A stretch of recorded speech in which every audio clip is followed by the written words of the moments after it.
Salvador Jesucristo. O sea, aquí está una persona que ha estado viviendo en pecado y de pronto se libera. Escucha acerca de Jesús y dice, esa es la manera de vivir. Empieza una nueva página en su vida, pero, como lo vamos a ver, nunca recibe una nueva vida. Han escapado de la contaminación del mundo, pero no dicen que son salvos, no dicen que están rumbo al cielo. Han escapado de la contaminación del mundo por el conocimiento de nuestro Señor y Salvador Jesucristo. En otras palabras, han escuchado el Evangelio, saben acerca del Señor Jesucristo, pero se han vuelto a enredar en las cosas del mundo. Detengámonos un instante en la palabra enredar. Literalmente significa tejer algo siguiendo un patrón. Y lo que sucede es esto. Esta gente se está enredando, se está metiendo más y más profundamente en la esclavitud al seguir a ciertos falsos maestros. Y de lo que habla aquí el apóstol Pedro está relacionado con estos falsos maestros. Ellos en realidad nunca han aprendido lo que es ser salvo, ser nacido de nuevo. Y se enredan ellos mismos. Enredan sus corazones y mentes en ciertas filosofías, ciertas medias verdades, sin conocer nunca el Evangelio de la gracia. Y cuando así lo hacen, están peor de lo que estuvieron antes de escuchar algo acerca de Jesús. Vea lo que dice el verso 21. Porque mejor les hubiera sido no haber conocido el camino de la justicia, que después de haberlo conocido, volver atrás del santo mandamiento que les fue dado. Aquí hay un principio, escúchelo. Aquellos que viven por la verdad, tienen más y más libertad. Los que no viven por la verdad, los que viven por la mentira, experimentan más y más esclavitud. El reformar sin transformar conduce a una gran degradación y finalmente a la condenación. Es mucho mejor para usted no saber el camino de la verdad que reformar su vida sin haber conocido al Señor Jesucristo. Y el ejemplo clásico es el de Judas. Jesús dijo, refiriéndose a Judas, que mejor le hubiera sido no haber nacido.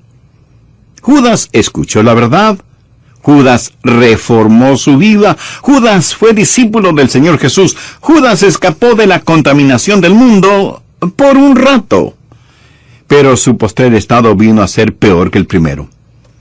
No sin razón Jesús dijo que a Judas le hubiera sido mejor no haber nacido. Alguien podrá decirme, bueno, pastor, si yo creo lo que está predicando, si creo en la eterna seguridad, entonces yo puedo ser salvo y seguir pecando todo lo que quiera, porque ya no tengo que preocuparme. Ya tengo mi pasaporte al cielo, y como nunca puedo perder mi salvación, entonces me voy a divertir a lo grande. Mi amigo, parece que usted quiere tener lo peor de este mundo y lo mejor del otro. Escúcheme. Yo puedo pecar todo lo que quiera.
Sabía eso.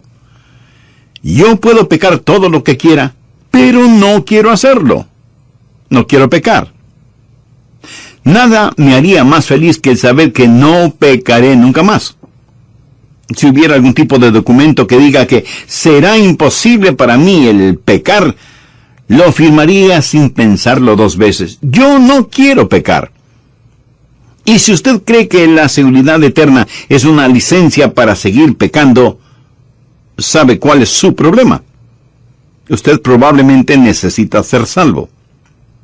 Necesita que lo que usted quiere hacer sea modificado. Es más, usted necesita un querer hacer completamente nuevo. Usted necesita nacer de nuevo. Esta gente a la cual Pedro está hablando estaba reformada, pero nunca había sido regenerada. Y el apóstol da dos ejemplos clásicos en caso de que alguien piense que él está hablando de alguien que fue salvo y que perdió su salvación. Y los ejemplos que él da son absolutamente claros. El ejemplo número 1 es el del perro, y el segundo ejemplo es el de la puerca. Ahora quiero que entienda lo siguiente en forma absoluta. Dios nunca llama a ninguno de sus hijos perros o puercos. ¿Lo entiende? Ovejas sí, pero nunca perros o puercos. El ejemplo es el del perro que vomita y vuelve a comer lo vomitado.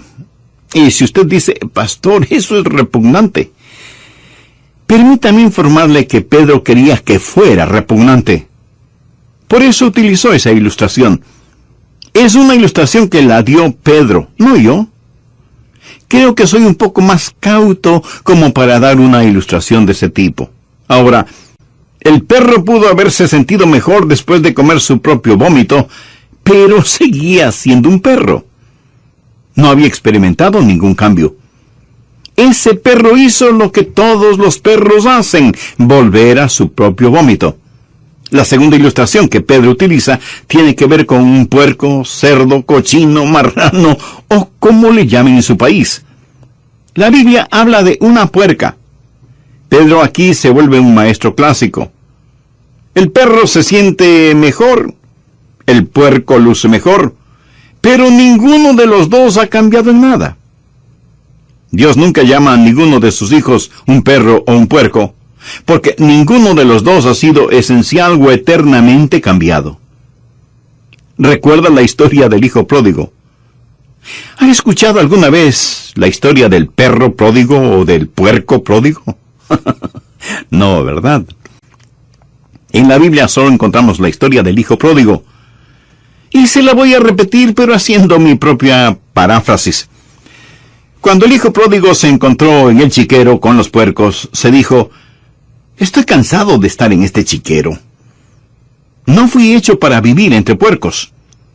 Me levantaré e iré a mi padre. Y uno de los puercos le preguntó, ¿y qué tiene tu padre? Oh, mi padre tiene una casa hermosa y tenemos siervos. Mi madre hace ricas comidas y yo tengo mi propio dormitorio y mi baño. Así que me levantaré e iré a casa de mi padre. Y el puerco dijo, eso suena muy interesante. ¿Te importa si voy contigo? El joven le dijo que no le importaba y así el hijo pródigo y el puerco pródigo empezaron su viaje. Y el padre vio a su hijo regresando a casa y le dijo, bienvenido a casa, hijo. Cúbrete con este manto, usa este anillo, ponte estas sandalias y vamos a matar el becerro gordo para celebrar tu regreso. Papá, un amigo vino conmigo. Es un puerco y quiere vivir en nuestra casa. Hijo, no hay ningún problema, tráelo. Pero la mamá del hijo pródigo dijo, un momentito. Tu amigo no puede entrar en la casa así, tiene que bañarse. Y el puerco preguntó, ¿y qué es eso? Pues que tienes que bañarte y sacarte toda esa suciedad. Y lo bañaron y le sacaron toda la suciedad de encima. Luego le dijeron que tenía que aprender algunos modales, que para comer tenía que ponerse una servilleta bajo la quijada y que tenía que aprender a sentarse junto a la mesa y usar la cuchara, el cuchillo y el tenedor. Le dijeron que no podía meter su hocico en la comida y que si iba a vivir en la casa, ya no podría salir a revolcarse en el cieno y dormir en medio de la fetidez y las moscas. Y que cada noche antes de dormir en una suave cama tenía que bañarse. Mi amigo, ¿por cuánto tiempo cree usted que el puerco hizo todo eso? Por muy poco tiempo. Un día el puerco dijo, me levantaré e iré a mi padre. regresaré a mi chiquero, no me gusta esto. Por supuesto que no le gustaba. No pertenecía a esa casa. Pertenecía en el chiquero. El Hijo de Dios no pertenece en un chiquero, pertenece en la casa de su Padre. Es así de sencillo, es así de simple. El puerco lavado regresa al cieno. Pedro está hablando de reforma sin regeneración. Cualquier reforma sin regeneración hace a una persona peor de lo que era antes. Ahora veamos Mateo capítulo 24. Este es otro pasaje que la gente usa frecuentemente para tratar de probar que si somos salvos podemos perder nuestra salvación. Mateo 24, los versos del 11 al 13. Y muchos falsos profetas se levantarán y engañarán a muchos, y por haberse multiplicado la maldad, el amor de muchos se enfriará. Mas el que perseverare hasta el fin, éste será salvo. Y alguien pondrá ese versículo frente a sus ojos y le dirá, ¿lo ve? Si quiere ser salvo, tiene que perseverar hasta el fin. Es increíble como muchas personas miran las cosas 180 grados fuera de foco y dicen que para ser salvo hay que perseverar hasta el fin. Pero lo que Dios está enseñando aquí es que para que usted pueda perseverar hasta el fin, tiene que ser salvo. ¿Lo comprende? ¿Quiere saber quién es salvo? Aquel que persevera. Usted no es salvo porque persevere. Usted persevera porque ya es salvo. Los que perseveran hasta el fin son los salvos. No perseveran para ser salvos, perseveran porque ya son salvos. Creo que vale la pena que lo repita. Uno no persevera para ser salvo, sino que por ser salvo, persevera. Recuerdo un clásico sermón de un gran hombre de Dios que predicó durante una conferencia bíblica. Dijo, tengo buenas y malas noticias. Las buenas noticias es que Satanás no puede hacer nada contra usted, a menos que Dios se lo permita. Esa es una buena noticia, ¿verdad? La mala noticia es que Dios se lo ha permitido. Dios ha permitido que Satanás nos zarandee como trigo. Jesús le dijo a Pedro, Satanás sigue tus pasos, quiere zarandearte como a trigo. Pero note lo que Jesús le dice en el verso 32, pero yo he rogado por ti que tu fe no falte, y tú una vez vuelto, confirma a tus hermanos. Pedro, estoy orando por ti. Y por eso tu fe no decaerá. Y vas a tener que perseverar. Y es obvio que Pedro perseveró.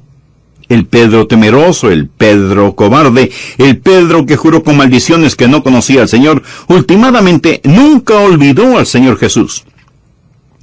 La seguridad eterna es como un fuerte cinturón elástico que Dios pone alrededor suyo cuando se salva. Pudiera ser que usted se desvíe, pero Él sigue trayéndolo de regreso. Es el amor de Dios el que ora para que la fe de Pedro no decaiga. Pero en este mismo capítulo nos encontramos con otra persona, Judas. Veamos lo que dicen los versos 47 y 48. Mientras él aún hablaba, se presentó una turba. Y el que se llamaba Judas, uno de los 12, iba al frente de ellos, y se acercó hasta Jesús para besarle. Entonces Jesús le dijo, Judas, ¿con un beso entregas al Hijo del Hombre? Pedro y Judas en el mismo capítulo. Ahora, honestamente, si usted y yo hubiéramos estado ese día ahí, y no hubiéramos sabido absolutamente nada del trasfondo, nada acerca de nadie, ni de la negación de Pedro, ni de la traición de Judas, y tuviéramos a Pedro y Judas delante de nosotros, ¿cuál de los dos escogeríamos si tuviéramos que escoger? ¿Cuál de ellos diríamos que es salvo? Me atrevo a decir que la mayoría de nosotros escogeríamos a Judas y no a Pedro. Quiero decir, Pedro siempre estaba en problemas. Como se dice vulgarmente, siempre estaba metiendo la pata. Siempre impetuoso, siempre explosivo. Y diríamos que este viejo lobo del mar, este rudo pescador, no era salvo. Ahora con Judas la cosa es diferente. Pero, ¿por qué diríamos que Judas era salvo? Pues por simple deducción. ¿A quién nombra usted de tesorero? Pues a la persona en la que más confía. Correcto. Judas era la persona que tenía la funda con el dinero. ¿Por qué confiaban en él? Cuando Jesús dijo que uno de ellos le traicionaría, ninguno de ellos dijo, tiene que ser Judas.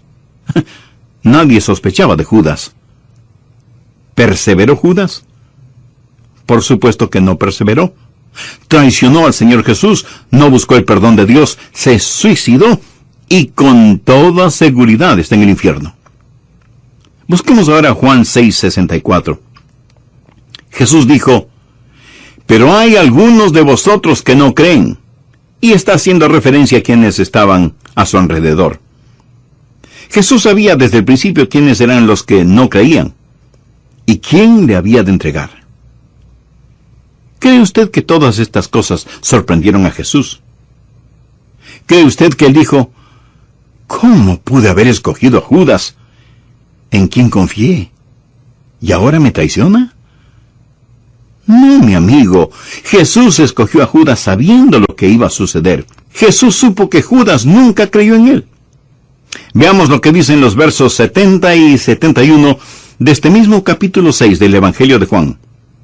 Jesús les respondió, ¿no os he escogido yo a vosotros los 12? Y uno de vosotros es diablo. Hablaba de Judas Iscariote, hijo de Simón, porque este era el que le iba a entregar, y era uno de los 12. Nada estuvo fuera de su control. De hecho, Jesús dijo que había escogido a Judas para que se cumpliesen las Escrituras. Ahora, seguramente usted me preguntará, pastor, ¿cuál es el punto de todo esto? El punto es que Pedro perseveró, y Judas no lo hizo. ¿Por qué Pedro perseveró hasta el fin y Judas no? Muy sencillo. Pedro tuvo fe. Recuerda lo que Jesús le dijo a Pedro, yo he orado por ti para que tu fe no falte. Jesús no hizo esa oración por Judas. Jesús sabía desde el principio quienes no creían en él. Judas nunca creyó, Pedro sí creyó. Y aquellos que perseveran hasta el fin son los que son salvos. Amigo, le pregunto, ¿tiene usted esa salvación? ¿Está usted persuadido de su seguridad eterna? La única forma de ser salvo y tener seguridad eterna es por medio del Señor Jesucristo, por medio de la fe. Algunas personas, interpretando varios textos bíblicos fuera de contexto, dicen que quienes son salvos pueden perder su salvación. Una cosa es parecer ser salvo, y otra muy diferente, el ser salvo de verdad. Por eso es que el apóstol Juan en el capítulo 2, verso 19 de su primera epístola dice, salieron de nosotros, pero no eran de nosotros. Porque si hubiesen sido de nosotros, habrían permanecido con nosotros. Pero salieron para que se manifestase que no todos son de nosotros. Por lo tanto, aquellos que se van, no pierden su salvación. Los que no perseveran no pierden su salvación porque nunca la tuvieron. Bien, veamos otro pasaje que la gente usa para decir que los que son salvos pueden perder su salvación. Busque el capítulo 15 de Juan, empezando en el verso 5. Yo soy la vid, vosotros los pámpanos. El que permanece en mí y yo en él, éste lleva mucho fruto, porque separados de mí, nada podéis hacer. Y algunos estarán pensando, yo puedo hacer algo. Esa es su opinión personal. Jesús dice, separados de mí, nada podéis hacer. Sin él, no importa lo que hagamos, somos como cero a la izquierda. Y Jesús sigue diciendo, el que en mí no permanece, será echado fuera como pámpano, y se secará. Y los recogen y los echan en el fuego y arden. Si permanecéis en mí y mis palabras permanecen en vosotros, pedid todo lo que queréis, y os será hecho. En esto es glorificado mi Padre, en que llevéis mucho fruto, y seáis así mis discípulos. Y alguien dirá, bueno, este es un cuadro de alguien que estuvo en Cristo, y sin embargo es separado de Cristo. Es lanzado al fuego y allí arde. Permítame decirle que aquí el Señor Jesucristo no está hablando de ninguna manera acerca de la salvación. Está hablando acerca de llevar fruto. Y está usando una ilustración, una metáfora. Debemos permanecer en el Señor Jesús si queremos dar mucho fruto. En un viñedo, el viñador poda las plantas, quita todo lo que no va a producir fruto. ¿Qué hace con todas las ramas que fueron podadas? No es buena madera como para tallarla. No se puede usar en la chimenea porque no hace un buen fuego. Lo único que se puede hacer es quemarlas. Lo que el Señor Jesús está diciendo es esto: si no permanecen en mí, son buenos para nada. ¿Qué te parece? Buenos para nada. ¿Es usted un cristiano bueno para nada? Escuche, Él no está hablando ni del cielo, ni del infierno, ni de la salvación. Está hablando acerca de llevar fruto. Es lo mismo que el apóstol dijo: no quiero ser un inútil, una persona buena para nada. Nunca trate de sacar su teología de una metáfora, de una ilustración. Usted aprende su teología de las epístolas, no de las ilustraciones, parábolas o metáforas. De estas usted aprende maravillosas y prácticas verdades. Si como creyentes vamos a dar frutos, necesitamos permanecer en el Señor Jesucristo. Veamos algo más en Hebreos capítulo 6. He dejado esto para lo último porque esto es lo que mucha gente usa para realmente probar que de alguna manera podemos perder nuestra salvación. En esta porción, el autor de Hebreos está hablando de una imposibilidad. Dice que hay algo que es imposible. Hebreos 6, desde el verso 4. Porque es imposible que los que una vez fueron iluminados y gustaron del don celestial, y fueron hechos partícipes del Espíritu Santo, y asimismo gustaron de la buena palabra de Dios y los poderes del siglo venidero, y recayeron, sean otra vez renovados para arrepentimiento, crucificando de nuevo para sí mismos al Hijo de Dios y exponiéndole al vituperio. Y de inmediato da una ilustración. Porque la tierra que bebe la lluvia que muchas veces cae sobre ella, y produce hierba provechosa a aquellos por los cuales es labrada, recibe bendición de Dios. Pero la que produce espinos y abrojos es reprobada, está próxima a ser maldecida, y su fin es el ser quemada. Pero en cuanto a vosotros, oh amados, estamos persuadidos de cosas mejores que pertenecen a la salvación, aunque hablamos así. Volvamos al versículo 4. Algo es imposible. Dice que es imposible para cierta clase de personas, si es que hacen algo incorrecto, el ser renovadas para arrepentimiento. Ahora quiero decirle que si usted usa esta porción de Hebreos para probar que una persona puede perder su salvación, para usted puede que pruebe demasiado. Pero en realidad, ¿qué prueba? Prueba que usted una vez fue salvo y perdió su salvación. Si esa es la forma en que usa ese versículo. Pero también prueba que usted nunca podrá volver a ser salvo. Si cayeron, es imposible que sean renovados para arrepentimiento. Así que si usted no cree en que una vez salvo, siempre salvo, tiene que creer que 2 veces perdido, para siempre perdido. ¿Entiende de lo que estamos estudiando? Si usted utiliza este versículo de esa manera, tratando de probar que una persona salvada puede perder su salvación, si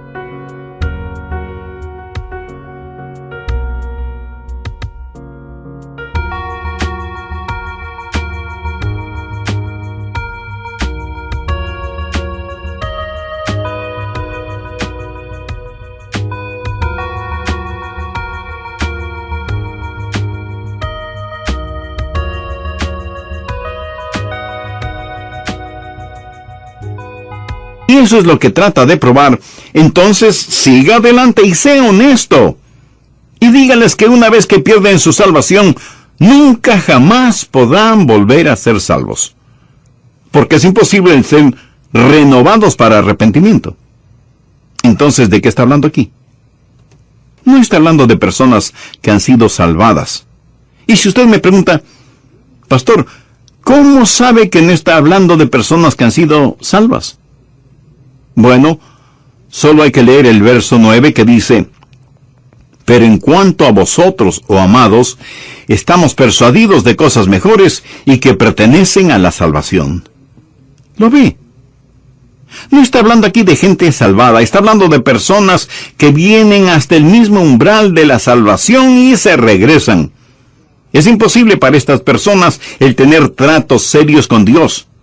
Gente que conoce la verdad y rechazan la verdad con ojos completamente abiertos. Es imposible traerlas a arrepentimiento. Han cometido el pecado imperdonable. Mírelas. Una vez fueron iluminadas con la palabra de Dios. Mucha gente ha escuchado nuestros programas radiales y han sido iluminadas. Han saboreado el don espiritual, han sido hechas partícipes del Espíritu Santo, han gustado de la palabra de Dios y de los poderes del siglo venidero, han probado todo eso, pero se han apartado. No estamos hablando de una persona que peca por ignorancia, ni de una persona que peca porque no tiene entendimiento. Hablamos de una persona que con todo entendimiento y sabiendo muy bien lo que hace, dice, no quiero a Jesús en mi vida. Permítame ilustrar este punto. Supongamos que usted va de compras al supermercado y ahí junto a los productos lácteos, en una mesita hay un plato con pedacitos de queso. Usted toma un pedacito de queso y lo saborea.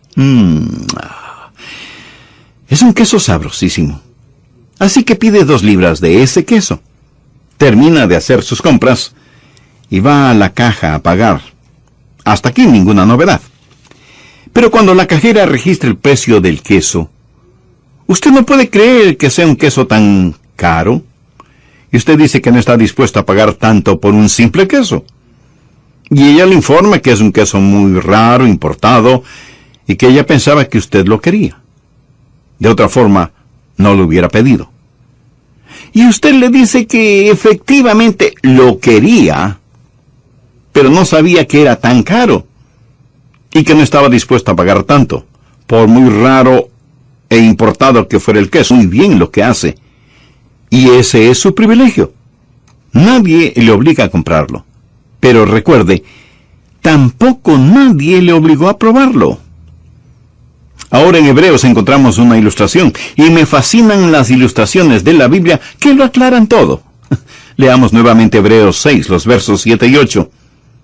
Porque la tierra que vive la lluvia que muchas veces cae sobre ella, y produce hierba provechosa a aquellos por los cuales es labrada, recibe bendición de Dios. Pero la que produce espinos y abrojos es reprobada, está próxima a ser maldecida, y su fin es el ser quemada. Bien, ahora vamos a usar nuestra imaginación santificada. Suponga un lote de terreno sembrado con una clase de semilla, y al otro lado, otro lote de terreno con otra clase de semilla. Los 2 lotes están separados por una cerca. La lluvia cae sobre ambos lotes. Recuerde que Dios hace que llueva sobre justos e injustos. Y el sol también se derrama sobre ambos lotes. Y los 2 lotes de terreno reciben las caricias de la brisa, tanto como la impetuosidad de los vientos. El un terreno comienza a producir magníficos frutos, pero el otro terreno solo produce espinas y abrojos. La misma tierra, la misma lluvia, el mismo sol, los mismos vientos, pero hay una gran diferencia en lo que producen ambos terrenos. ¿Cuál es la diferencia? La semilla. En un lado, magníficos frutos. En el otro lado, cardos y espinas. Bien, de inmediato usted me preguntará, pastor, ¿y cuál es la aplicación?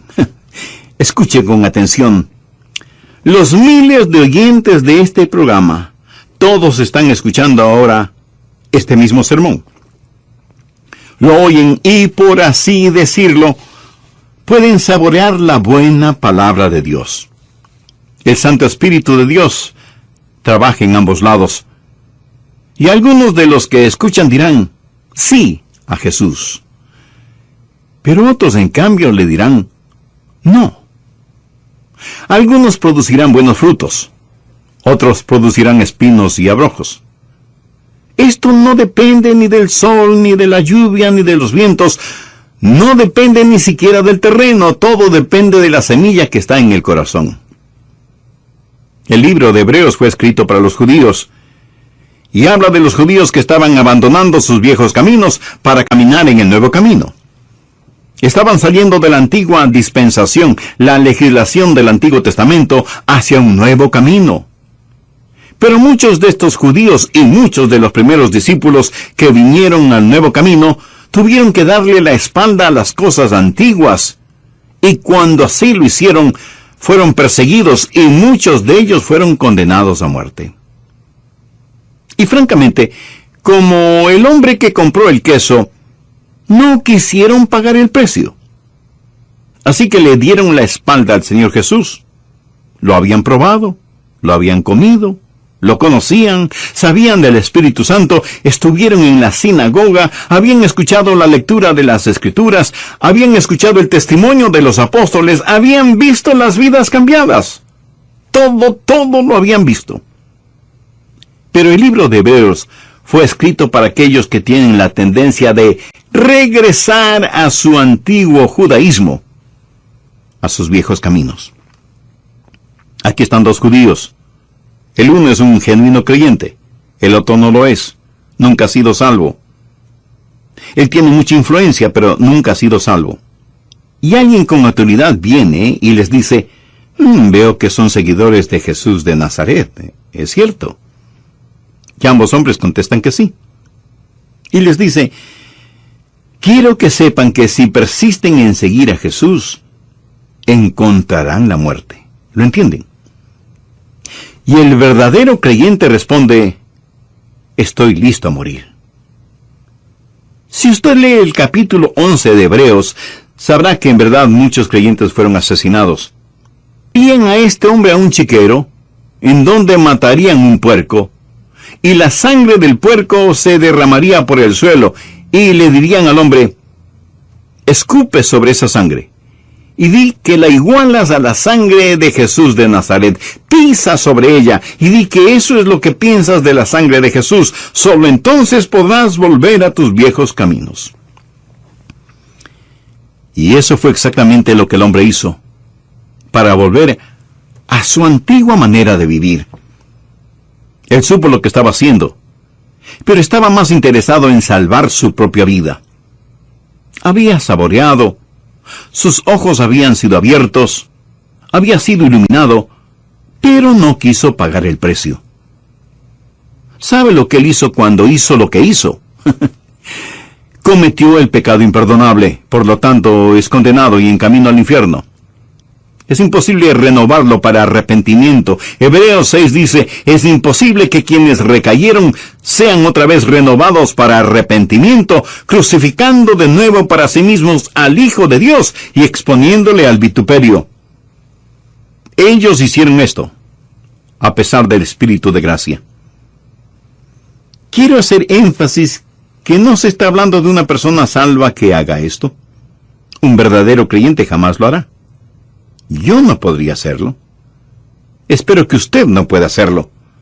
Aquí se habla de una persona no salva, una persona que nunca ha nacido de nuevo. Leamos el versículo 9. Pero en cuanto a vosotros, oh amados, estamos persuadidos de cosas mejores y que pertenecen a la salvación. El capítulo 6 de Hebreos, en mi opinión, no habla de una persona salva que se pierde. Si es eso lo que usted entiende, otra vez quiero decirle, sea honesto.